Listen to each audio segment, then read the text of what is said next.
Hello friends, and welcome back to the channel. My name is Meiven, and today I am going to be doing a book review on a book that I've recently been reading, which is called How to Win Friends and Influence People by Dale Carnegie.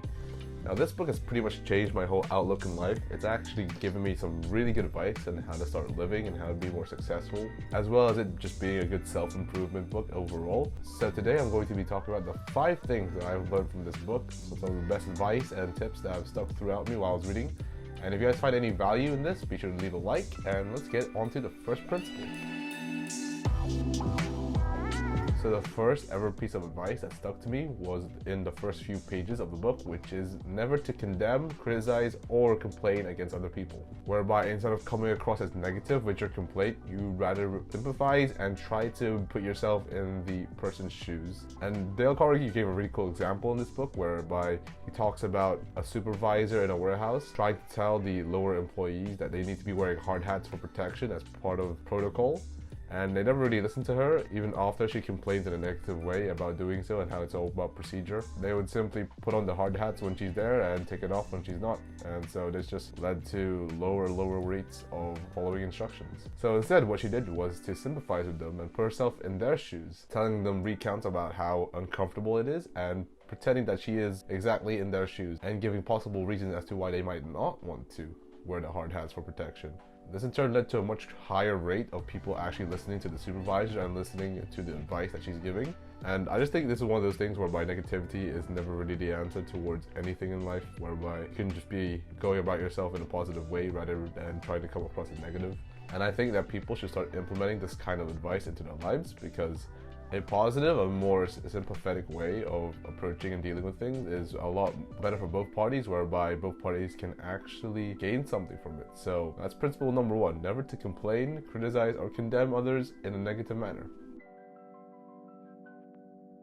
The second key principle that I learned from this book is that you should never look to make an excuse for something you've done wrong. And if you ever do something wrong, just admit to it fully. And this is just really good life advice because A, it's actually really good to just be honest and truthful about your approach to things. Whereby if you make a mistake, just say it out loud and understand that a mistake is a mistake, or an accident is an accident, or if you just simply mess up, it's just a mess up and that's it.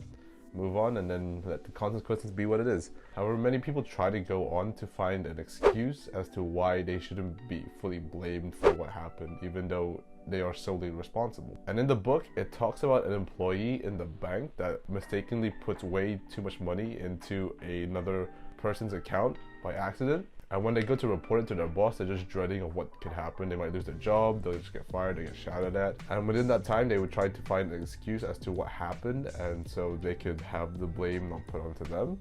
However, when it came to it, it just so happened that she just decided to put all the blame onto herself and just admit to her own mistakes. Therefore, no one else was responsible but her. And in turn, she got let off with a much nicer sort of punishment, and she was even given time to be able to go and fix her mistakes and contact the person she gave the money to give it back. And I think this is something I personally need to work on a lot, because I'm almost a part of the norm whereby I'm always trying to find an excuse for something I've done, and so I would think that I wouldn't get harshly blamed for something, but in hindsight and just looking back at things in general, trying to find someone to blame or something to blame your actions upon ends up actually doing more bad than good for you. And that's the second piece of advice that stuck to me, is just to be completely honest about any mistakes or wrongdoings you made and admit defeat when it's necessary, because there's no point in trying to look for an excuse for something you're solely responsible for. So the next piece of advice we're going to be talking about is the fact that your expression are people's first impression. And within the book, Carnegie goes on to talk about how you should smile more often and how it's just beneficial for everyone. In fact, it costs nothing, it's completely free, and I just think this is something for everyone to work on, in fact, because a smile is just contagious, you know? People like seeing other people smile, and in turn doing so. When you see someone smile, you end up smiling yourself. So this is why one of the things in business and customer service environments, people are always smiling. It helps build that rapport between a business and the customer. And even when you're talking through the phone, it helps generate a positive tone when you're talking through the phone, and the other person can hear it. It doesn't actually hurt to even do it while you're over the phone. And yeah, that's pretty much it for this principle. Just, you know, smile. Makes the world happier. Okay, so for the fourth principle, we are going to be talking about the fact that a person's name will be the most pleasant sounding thing they'll hear all day.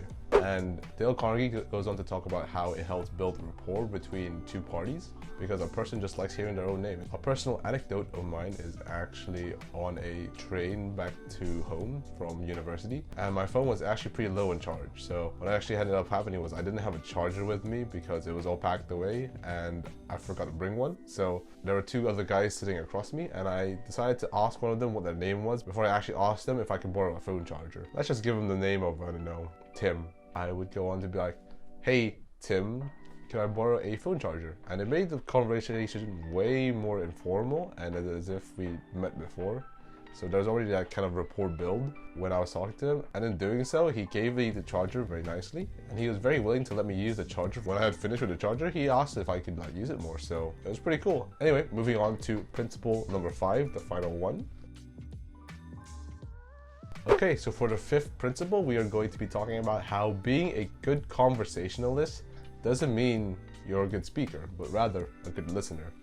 And this really stuck out with me because I always had this thought that good conversationalists or people who are good in conversation always speak more than they do. But in turn, I actually realized from the examples that Dale Carnegie gave us, good conversationalists were people asking questions and listening the best. And looking back at my own examples, I've realized that people who actually ask the most questions are actually really good to talk to. Like for example, I have an uncle that works at university and he's always pressing me with university questions, and it just helps to let the conversation flow out naturally.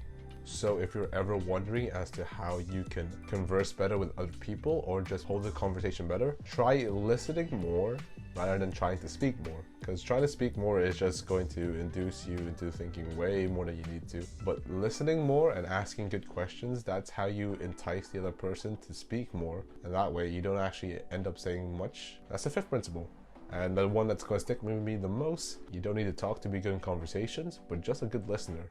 Enough to ask questions and be intentional with those questions. And on that note, that is going to wrap everything up for this video. I hope you guys found some value in this.